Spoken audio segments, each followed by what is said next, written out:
Welcome back to Margaret's almost daily spiel. I didn't have one for you yesterday. I was just too depressed. Anyway, I'm keeping it low key. No more tricks and games for a while.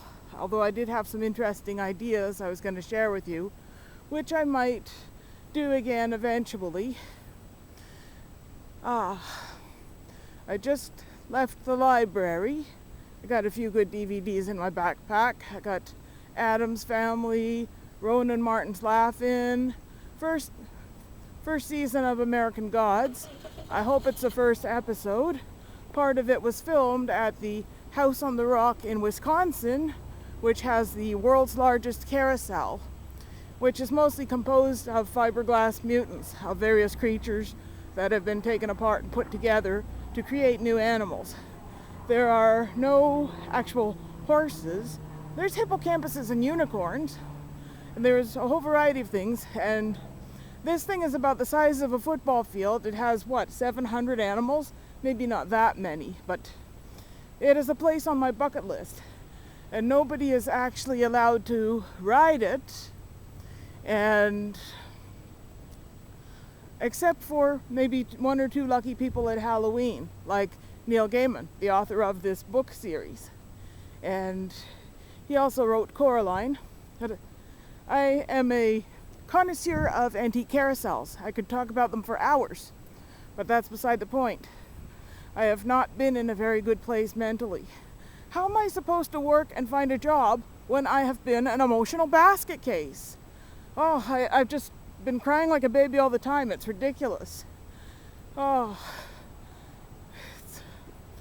It's no good trying to talk to me, because you're likely only going to make me feel worse. I know everybody's been bombarding me with ideas, and I guess for every 6 or 7 crappy ideas, there's bound to be at least one good idea. That's what Gene Simmons says about being an entrepreneur. Like, he's got balls in so many courts. He endorses and advertises so many products, and he says, he can afford to throw tons of money around. I can't. If I had 1/10 of this chutzpah, I'd be on Easy Street. Anyway,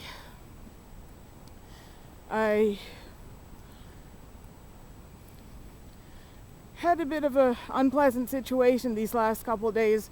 A really good friend of mine has lost her dad, and I got in trouble for trying to give my condolences, but making it sound like it was about me.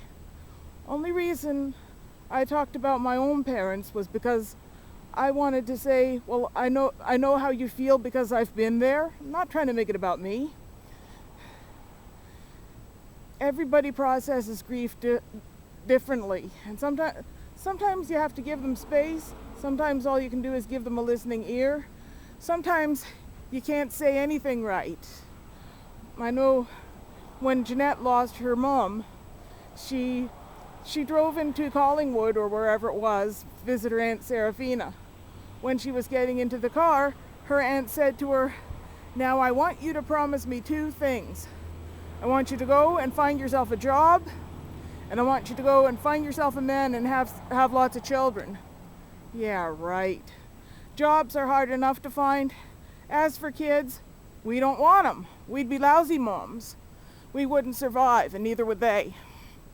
And people always say the wrong thing when you're grieving. And sometimes when you're going through a difficult time to begin with, like I am with this job situation, it seems like everyone says the wrong thing more often than not anyway. And I have a very hateful relationship with technology. I'm hoping that I haven't blown it, because I haven't been able to access my online registration package because I have issues with passwords.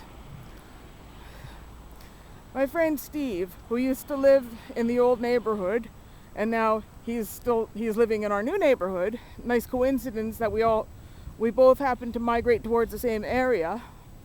He says there are lots of jobs out there. It's finding the right one that's hard. And I have three criteria to meet for the job that I want to get. We had three things when it came to the apartment. A, it had to have a bathtub. B, it had to have an electric stove, not gas. And C, it had to be a 3-bedroom. I have to have my own room. I thrash around like a trout and I need my own space. I had my own room in our old place, but it used to be Dave's old room. So it was nice to start from fresh and decorate my own space the way I want to, with all my favorite things around. And my room here at Beacon Arms, it's bigger than the old room, and I've discovered the joy of having my own workspace lately. I just pick up a wooden TV tray and put my supplies next to my wonderful folding beach chair and put on my music with my Angry Bird speakers, and I've been able to really get into the zone. And I've been making a lot of my own masks. And the people at my support group, well, this is one of them here. It's a tie-dye mask made from old t-shirt fabric.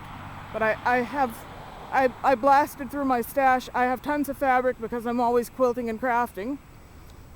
People in my support group, they like my mask and they want to buy masks. So I've been busy as a buzzy bee all weekend trying to crank out as many as possible. Although I can only sew so far. Like, I get tired and easily overwhelmed. And I've got maybe 24 masks cranked out within the last 2 or 3 days. Not as many as I would like to have done. Yesterday I was just so exhausted I had to drop everything, and I slept for several hours. Anyway, I think I'm gonna go off into the woods and just enjoy the rest of my walk in peace and solitude. And I will talk to you later. Bye-bye. Be back soon. Thanks for watching Margaret Schpiel. Mwah.